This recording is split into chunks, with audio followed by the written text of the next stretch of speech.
You're watching the Highlight Zone with Wayne 15 Sports Director Glenn Marini. Local sports coverage you can count on.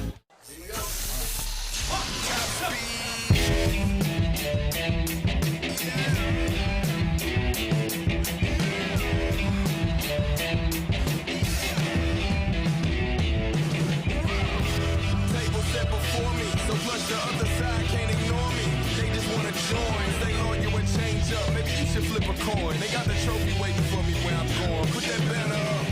The skills here are so intact. I travel to the future when I step back. Hang time like the dock and you might be stacked. But to stop what we got, man, you might need Shaq. They think our confidence is arrogance, but that's just fact. Destiny yelling how we look if we don't scream back.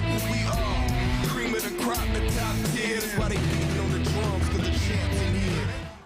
Oh, yeah, baby. The last time we were full Gopher Hoops on the Highlight Zone, it was title time. Blackhawk Christian, you might remember, bringing home the 2A state title, earning a trip to Indianapolis. Well, that is the end goal for most teams. But the road to the Circle City starting tonight. Colton Howard joining us with your Highlight Zone Game of the Week. Colton. That's right, Glenn. At Armstrong Arena, lots of familiar names on the rosters. For Blackhawk, there's a first. There's a Davidson, but instead of Caleb and Marcus, it's now Josh and Jimmy. And for New Haven, Jakar Williams and Darion Brooks have been starring for the Bulldogs for the past few years. Blackhawk Christian at New Haven, it's your Highlight Zone Game of the Week. The Braves ranked number 3 in the latest 2A state poll. Meanwhile, Bruce Stevens and company looking for their first win of the season. First quarter, the Braves pushing the tempo. Up court, Jake Boyer driving it inside, gets the bucket and the foul called. The senior getting off to a hot start, scoring 10 of his 19 points in the first. Still in the first with time winding down, first shot no bueno, but Miles Harris with the putback beating the buzzer, and the Bulldogs trailing by 10 at the end of 1. In the second quarter, Darion Brooks getting going with a few jump shots falling. He finishes with 16 points and 7 rebounds. But for the Braves, Gage Sefton keeping the 3-ball hot, heading into halftime. Nothing but net, and the Braves up 38-22 at the end of 2.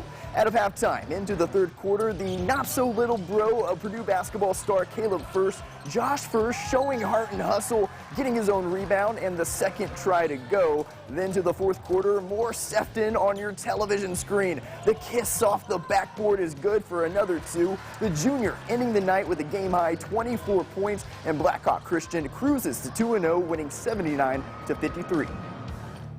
Going into these games, we knew it would be a fun environment at Northside and here at New Haven, but we've been beating up on each other all offseason. We were prepared, and we came out, made the extra passes, had 2 pretty good games. I just am excited with how much we love each other, and we just want each other to succeed, and that just permeates throughout the whole team and just lifts us all up. I like our effort. I think execution-wise, obviously it's early. There's a lot of things we got to get better at. I think that's going to come with time. But I think our guys are competing. I think our rebounding first 2 games has been really important for us. And, offensively, there are times we're moving it and doing some really good things, and there are other times it's a little sloppy, which is somewhat to be expected at this stage of the year. But I like how we're competing for sure. Next up, New Haven is off until December 15th against Wayne, while Blackhawk faces Lafayette Central Catholic next Friday. Glenn, back to you. All right, thank you, Colton. Yeah, you think Blackhawk might drop off, but they're looking pretty good early in the season. Let's go to the Tigers Den in Warsaw. Big matchup in 4A hoops. Homestead 5th in the state in 4A. Warsaw 20th in 4A. First quarter, that's Grady Swing knocking down the thing. Homestead with the first bucket of the game, up 3-zip. Then it's Andrew Leeper. They need this guy to put up some big points every night. He gets the bucket, and Homestead leading by 5. Going the other way, you're going to see Jackson Gold. That's Jackson with an X because X marks the spot off glass. It is the first bucket of the game for the Tigers. Then you're going to see Gold fling it ahead to Judah Simfukwe. Simfukwe autocorrects, worst nightmare. He had 14 points to lead the Tigers, but guess what? Chris Johnson's got a kid named Fletcher Lawyer, and Fletcher Lawyer is good at basketball. Yes, the Mr. Basketball candidate, the Purdue signee, with the bucket there. He had 31, and Homestead wins it 62-40 on the road. Up in Waterloo, DeKalb hosting Northside. The Legends led by sophomore stud Tay Johnson.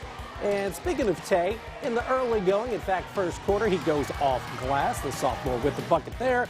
But DeKalb came to play. Marty Beasley's new team. They know how to pass it. Donnie Wiley to Connor Penrod. The 6'6" Penrod with the bucket. And it's Wiley, the Coyote, getting the 3 to drop. And the Barons up early. However, Northside answers with the 3 ball. You'll see Ryan Collins in the corner for 3. It's pure. A little bit later, it's Tay popping a triple of his own. Legends go on a run. They now lead by 7. But DeKalb was equal to the task. Brentley Hickman for 3, and we got a Marty party up in Waterloo as the Barons and Marty Beasley beat Northside 67 to 57. Out in Monroeville, Heritage hosting Leo. The Lions coming off a run to the 3A state title game last year, and they've added this guy, Cademan Bontrager. He had a little baby hook right there. 25 and 11 on the game as Leo led by 7 in the first. Luke Saylor. Oh, he is an assassin, folks. He drains the 3, but it's still a 6-point lead for Leo.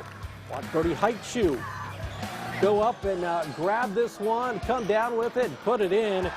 Leo leading 17-6, and then it's my man, Landon Livingston. He makes his living in the trenches, gonna play football at West Virginia, but the boy can hoop as well. He drains the jumper, and Leo goes to Heritage and comes away with the win, 69-51 Lions.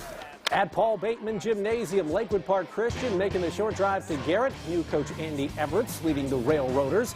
Second quarter, this is Lakewood Park's Corbin White. Strong like bull. It's an and one, and the Panthers have a 1-point lead. Garrett going the other way. Kyle Smith looking, and Kyle Smith finding Jason Bailey. That's a fine feed on the backdoor cut for 2. A little later, you'll see Lakewood Park's Cameron Hindle stop and pop. It's good, but Garrett wins this one by 10, 46-36 over the Panthers. At Canterbury, Derek Adams and the Cavs looking for their first win of the season against visiting Columbia City. Second quarter, Adam Nassor with the pilfer and the pair. This one neck and neck in the early going. The Eagles coming the other way. Jackson Crawford buries it. Crawford had 21 on the game. Columbia City up 20-16.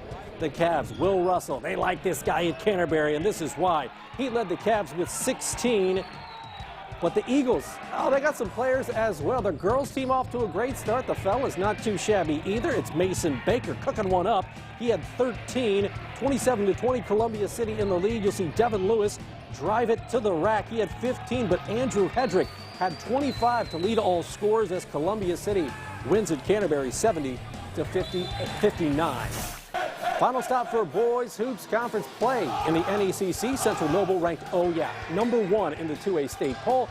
The Cougars hosting Angola. That's Connor Asijan, became the school's all-time leading scorer early in the week.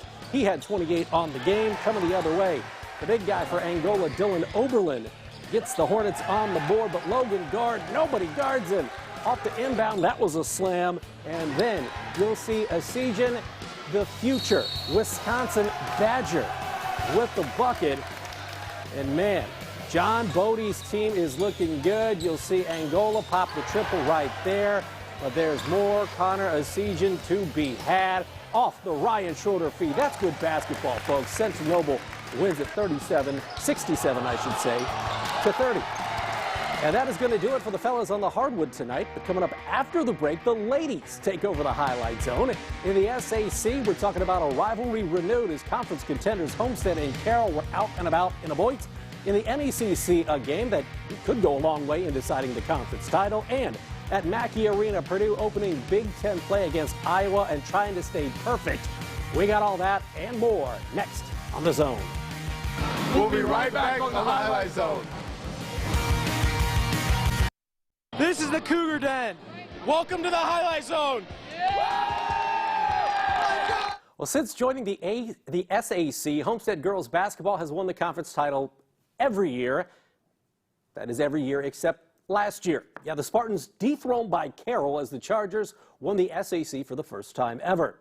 Ayanna Patterson and company are looking for some retribution against Mark Redding and the Chargers this time around. First quarter, you'll see Carroll's Lexi Castater with a bucket for the Chargers. This was a relatively low-scoring game in the early going. Ayanna Patterson, the UConn signee, muscling her way down low for a bucket. Patterson had 26 points, and yeah, a low-scoring game after one, 9-8. In the second, Patterson just too much as Homestead gets a key SAC win over Carroll by 20, 67-47. Let's stay in the SAC. Northrop led by new head coach Katie Jackson. The Bruins taking on Dwenger. And the Bruins, they got something going with their chemistry. Sanaya Jackson off the good feed from Amanda Thatcher. Jackson had 19 and 8. Then it's Thatcher with a fast break layup. She had 19 points to Thatcher. Then Nia Bell dialing the long distance as Northrop up 19, 49-30. And this Dwenger fan, not exactly loving it. Dwenger loving this. Clara Burns down low for 2. That girl couldn't have got any cuter, could she? Nevaeh Jackson, nobody's going to stop this train. She had 15 points on the game, 73-50. It's the Bruins with a win. At Vihey Arena, Northside hosting Bishop Lures. The Fighting Pixleys looking for a road win in the SAC. Second quarter action, Lures. They miss it here, but off the rebound, Celia Irick with a bucket, and Lures led by 11, 21-10 in the second. Still in the second. If at first you don't succeed, try again. 1 miss, 2 misses, but guess what? Anna Zimmerman is there to clean it up.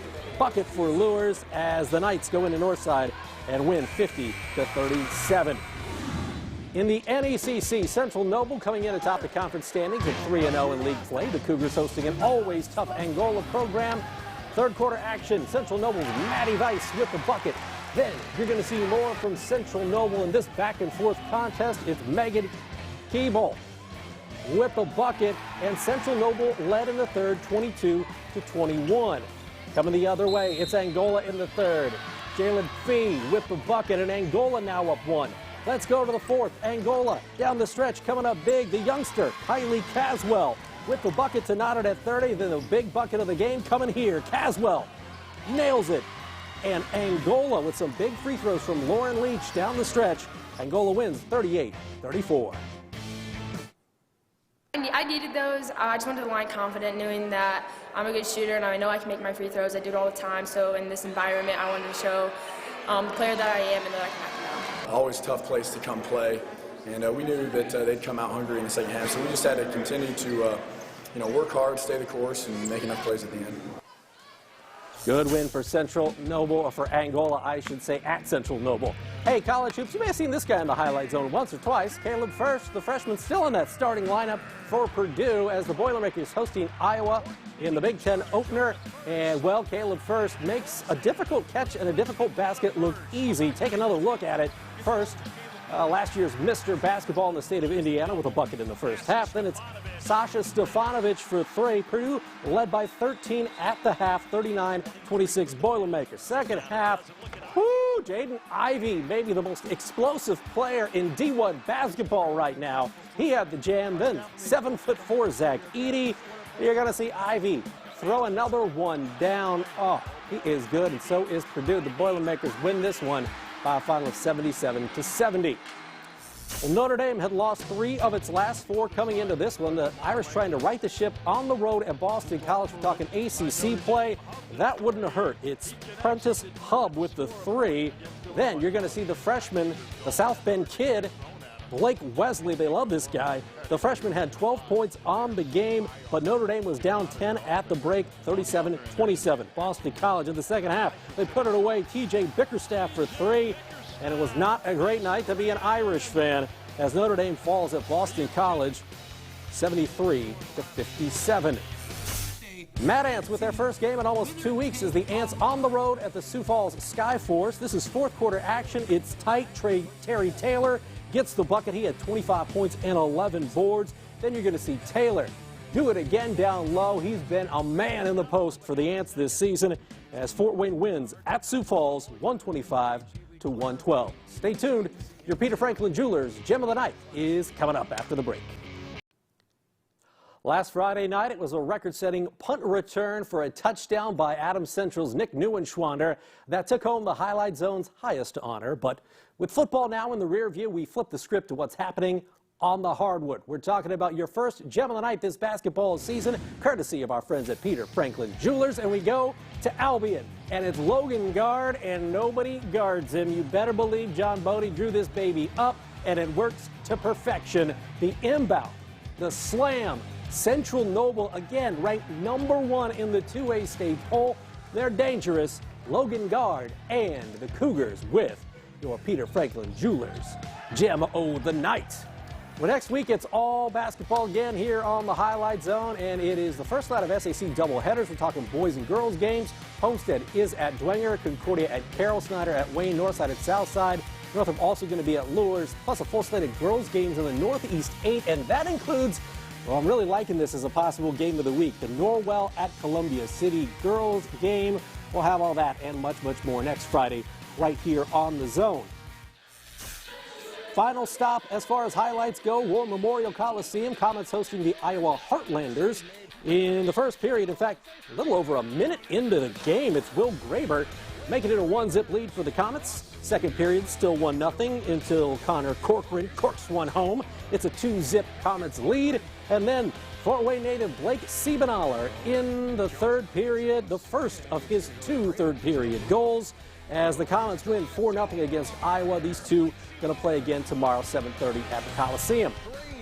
Over at Notre Dame, it's officially official. Marcus Freeman is the new head coach of the Irish. The school making that announcement this morning.